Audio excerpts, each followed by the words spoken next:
రాబోయే రోజుల్లో BRS party planning ఏంటి? నిజంగానే బీజేపీలో బీఆర్ఎస్ విలీనం కాబోతుందా? అసలేం ప్లాన్ చేస్తుందనే విషయాలైతే తెలుసుకుందాం. దీని గురించి అయితే మాట్లాడేందుకు ప్రస్తుతం మనతో పాటు సీనియర్ జర్నలిస్ట్ సిఎస్ రావు గారు ఉన్నారు. నమస్తే అండి. నమస్తే. సార్, అసలు బీఆర్ఎస్ పార్టీ ప్లానింగ్ ఏంటి? బీజేపీలో నిజంగానే బీఆర్ఎస్ విలీనం కాబోతుందా? కాబోతుంది అని చెప్పేసి చాలా మంది బీజేపీ వాళ్ళు చెప్తూ ఉన్నారు. బీఆర్ఎస్ వాళ్ళేమో లేదు అని చెప్తూ ఉన్నారు. అసలు ఏం జరుగుతుంది? గత 2 రోజుల నుంచి ఫామ్ హౌస్లో సీరియస్గా సీనియర్ లీడర్లు తర్వాత విశ్వాసపాత్రులతోటి కేసీఆర్ గారు సమావేశం అవుతున్నారు.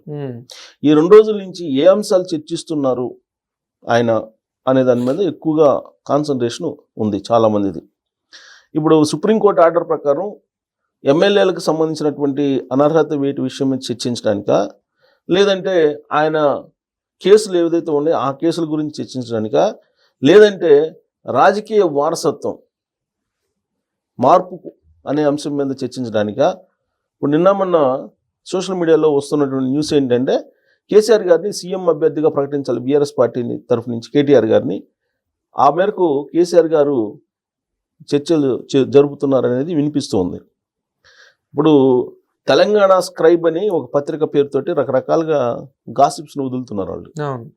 మరి వాటిలో ఎంత నిజం ఉందో మొత్తం మీద తెలియదు కానీ, బట్ వీళ్ళు తెలంగాణ స్క్రైబ్ అని చెప్పి కాంగ్రెస్ పార్టీ వాళ్ళు క్లిప్స్ వేస్తుంటే ఆ పేపర్ పేరుతోటి, అలాగే బీఆర్ఎస్ పార్టీ వైపు నుంచి కూడా కాంగ్రెస్ పార్టీ మీద ఇలాంటివి వేస్తున్నారు. సరే, వాళ్ళు ఎలాంటి అభిప్రాయాలు వ్యక్తం చేసినా, ఎలాంటి గాసిప్స్ని వదిలినా ఒకటి మాత్రం వాస్తవం ఏంటి అని అంటే, ఈ విలీనం అనేది బీజేపీలో బీఆర్ఎస్ పార్టీ విలీనము అనేటువంటిది ఊరికే పుట్టలేదు. అది నిప్పులైందో పొగరాదు కదా.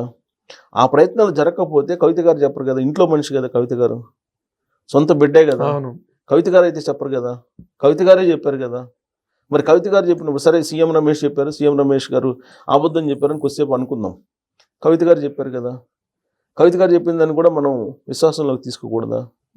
కానీ ఆ దిశగా అడుగులు పడుతున్నట్టు కనిపిస్తున్నాయి అని అంటే, ఇప్పుడు బీఆర్ఎస్ పార్టీలోనే అంతర్గతంగా ఏం చర్చ జరుగుతుందని అంటే, యాక్చువల్గా ఇప్పుడు మెంబర్షిప్ డ్రైవ్ జరగాలి. ఈ మెంబర్షిప్ డ్రైవ్ సురుగ్గా జరగట్లేదు. ఇంతకుముందు మెంబర్షిప్ డ్రైవ్ అంటే చాలా యాక్టివ్గా జరిగేది బీఆర్ఎస్ పార్టీ, కానీ మెంబర్షిప్ అంత యాక్టివ్గా జరగట్లేదు. కాబట్టి ఏదో జరుగుతుంది అనేటువంటిది ఆ పార్టీలోనే అంతర్గతంగా జరుగుతున్నటువంటి చర్చ. ఎందుకు కేసులన్నీ ఉన్నాయి ఒక పక్క, ఈ కేసులన్నీ ఒక కొలిక్కి వస్తే తప్ప వాళ్ళు అసలు ఈ పార్టీ ఉంటుందా ఉండదా అనేది. యాక్చువల్గా ఈ పార్టీని అసలు విలీనం చేయాలని చెప్పి అనుకుంటున్నారు. ఎక్కడ?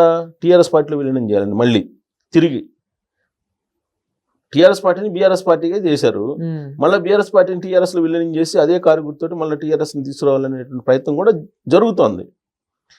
ఏదో ఒక రకంగా బీఆర్ఎస్ పార్టీని విలీనం చేయాలి అనేటువంటిది వస్తుంది ఏదో ఒక రూపంలో. ఎందుకంటే అది కలిసి రాలేదని సెంటిమెంట్ని నమ్ముతుంటారు కదా కేసీఆర్ గారు, కల్వకుంట్ల ఫ్యామిలీ సెంటిమెంట్ని నమ్ముతుంటారు. అసలు తెలంగాణ అనేటువంటి పదమే లేకపోతే తెలంగాణ సమాజంతో దూరం అయిపోతుంది ఈ పార్టీ అనేటువంటి భావన, అలాంటి అభిప్రాయం చాలామంది వ్యక్తం చేశారు.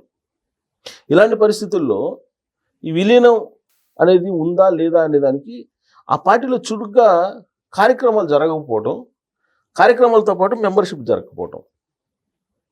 జనరల్గా అయితే మెంబర్షిప్ జరగాలి, అనుబంధ విభాగాలకు సంబంధించినటువంటి నియామకాలు చురుగ్గా జరగాలి. అవి జరగట్లేదు అనేది ఒకటి. 2, ఇప్పుడు కాంగ్రెస్ పార్టీ బీసీకి సంబంధించిన రిజర్వేషన్లో చాలా యాక్టివ్గా ఉంది, పాదయాత్ర చేస్తుంది. అధికారంలో ఉన్నటువంటి కాంగ్రెస్ పార్టీ పాదయాత్ర మొదలుపెట్టింది కదా. బీసీ రిజర్వేషన్లకు సంబంధించి 42% మేము ఆర్డినెన్స్ ఇచ్చాము, దాన్ని కేంద్ర ప్రభుత్వం అమలు చేసేలా చట్టం అనుమతించాలి చట్టానికి అని చెప్పి వాళ్ళు పాదయాత్ర మొదలుపెట్టారు కదా. మీనాక్షి నటరాజన్ అలాగే పిసిసి అధ్యక్షుడు వీళ్ళందరూ మొదలుపెట్టారు కదా, మహేష్ కుమార్ గౌడ్ గారు, వీళ్ళు పాదయాత్ర చేస్తున్నారు కదా, జనంలోకి వెళ్తున్నారు కదా. ఇంకొక వైపు బీజేపీ జనంలోకి వెళ్తుంది కదా. బీజేపీ ఆల్రెడీ వాళ్ళు ఇదే బీసీ సంబంధించిన రిజర్వేషన్ మీద మాట్లాడుతుంది కదా. మరి ఇదే బీసీకి సంబంధించిన రిజర్వేషన్కి సంబంధించి కవిత గారు నిరాహార దీక్ష 3 రోజుల పాటు పిలుపునిచ్చారు కదా. మరి బీఆర్ఎస్ పార్టీ ఎందుకు ఇవ్వట్లేదు? ఇప్పుడు అంతకన్నా ముఖ్యమైనటువంటి కార్యక్రమం ఇంకోటి ఉండదు కదా, ముఖ్యమైనటువంటి అంశం ఇంకోటి ఉండదు కదా. ఇప్పుడు కవిత గారు అఖిలపక్ష సమావేశాన్ని పెట్టమని చెప్పి ప్రభుత్వాన్ని డిమాండ్ చేస్తుంది, కానీ బీఆర్ఎస్ పార్టీ వాళ్ళు డిమాండ్ చేయట్లేదు కదా. మన అందరం కలిసి ఢిల్లీ వెళ్దామని. అవును. మరి బీఆర్ఎస్ పార్టీ నుంచి విధానపరమైన అంశాల విషయంలో ఎందుకు పోరాట పటిమ తగ్గుతుంది, మెంబర్షిప్ డ్రైవ్ ఎందుకు స్లో అవుతుంది, ఇదే చర్చ జరుగుతుంది పార్టీలో. విలీనం అనేటువంటి ఆలోచన లేకపోతే ఎందుకు జరుగుతుంది ఇలా అనేది ఒక ప్రశ్న. రెండు ఏంటంటే అసలు ఈ పార్టీకి ఎంత ఓట్ బ్యాంక్ ఉంది ఇప్పుడు బీఆర్ఎస్ పార్టీకి అనేది ఒకటి. ఇక రాబోయేటువంటి రోజుల్లో ఎలక్షన్స్ ఏ విధంగా జరగబోతాయి అనేది అందరికంటే కూడా కేసీఆర్ గారికి బాగా తెలిసి ఉంటుంది. కారణం ఏంటంటే ఆయన ఏ ఎన్నికలకు ఆ ఎన్నికలకి సంబంధించి స్కెచ్ వేస్తుంటారు, ముందుగానే స్ట్రాటజీస్ ప్లే చేస్తుంటారు. ఇప్పుడున్నటువంటి వాతావరణాన్ని గమనిస్తే రాబోయేటువంటి ఎన్నికలు, స్థానిక సంస్థల ఎన్నికలు కానీ, లేదంటే గ్రేటర్ హైదరాబాద్ సంబంధించిన ఎన్నికలు కానీ, ఏ ఎన్నికలు రాబోయేటువంటి 2028లో జరిగే అసెంబ్లీ ఎన్నికలు కానీ, ఇవన్నీ కూడా సామాజిక ఈక్వేషన్స్ ప్రకారం తెలంగాణలో జరగబోతున్నాయి అనేది క్లియర్గా ఇప్పుడు జరుగుతున్న పరిణామాలు స్పష్టం చేస్తున్నాయి. ఎందుకు బీసీల పోలరైజేషన్ జరుగుతుంది తెలంగాణలో. బీసీ పోలరైజేషన్ జరిగేటప్పుడు మరి ఆ బీసీలో ఓట్లు జారిపోకుండా ప్రయత్నం చేయాలి కదా, ఉద్యమం చేయాలి కదా, ఎందుకు చేయట్లేదు? ఎందుకు మీరు బీసీ రిజర్వేషన్ కోసం పట్టడం లేదు? ఈ మధ్యకాలంలో కవిత గారు ఎక్కువ బీసీల గురించి, బీసీ రిజర్వేషన్ల గురించి మాట్లాడుతూ ఉన్నారు. దీని గురించి ఏమంటారు? ఇప్పుడు బీఆర్ఎస్ పార్టీ వాళ్ళు సరే ఆవిడ బీఆర్ఎస్లో ఉన్నారా లేదా అని అంటే, ఈ మధ్య జగదీష్ రెడ్డి గారు చెప్తున్నారు ఉన్నా లేనట్టు అన్నట్టు, మా పార్టీలో ఉన్నంత వరకు ఎమ్మెల్సీ, ఆ తర్వాత పార్టీ నుంచి వెళ్ళిపోయిన తర్వాత ఏమీ కాదు అన్నట్టుగా మాట్లాడారు. చాలా లైట్గా తీసుకుంటున్నారు. ఆవిడ ఏం మాట్లాడినా కానీ ఎవరు ఏం మాట్లాడట్లా. ఆవిడ బీఆర్ఎస్ పార్టీలో ఉన్నారా లేరా అనేది కూడా తెలియట్లా. అంటే బీఆర్ఎస్ పార్టీకి సంబంధం లేనటువంటి కార్యక్రమం ఆవిడ పిలుపునిచ్చారు. బీసీలకు సంబంధించి ఎందుకు రావట్లేదంటే, బీసీలకు సంబంధించిన రిజర్వేషన్ ఉన్నటువంటి రిజర్వేషన్ 34 నుంచి 24కి తగ్గించారు వీళ్ళు. ఓకే, కేసీఆర్ గారు గవర్నమెంట్లో. వీళ్ళు రేపు ప్రజల్లోకి వెళ్ళారనుకోండి నిలదీస్తారు కదా, వెళ్ళే అవకాశం ఎక్కడుంది? ఇది క్లియర్గా అందరికీ తెలుసు. తెలంగాణ సమాజానికి 34% ఉన్నటువంటి స్థానిక సంస్థల రిజర్వేషన్ తెలుగుదేశం పార్టీ ఇచ్చింది, 24% తగ్గించారు. సో వాళ్ళు వెళ్ళటానికి ధైర్యం చేయలేకపోయారేమో. బీసీలకు సంబంధించినటువంటి వాళ్ళని మంత్రివర్గంలోకి మీరు తీసుకోలేదు. ఒక సామాజిక ప్రత్యేకించి గౌడ సంబంధించి వాళ్ళని ఏదో దూరంగా పెట్టారనేటువంటి అభిప్రాయం ఉంది. బీసీ వర్గాల్లోనే కొంత ఉన్నారు కదా సబ్ క్యాస్ట్లు, సో వాళ్ళనేది కొంతమంది దూరంగా పెట్టారనేది ఉంది. 10 ఏళ్ల పాటు సుదీర్ఘమైన పరిపాలన చేశారు కాబట్టి పోయి ప్రజల్ని కన్విన్స్ చేసే పరిస్థితి కనిపించట్లా.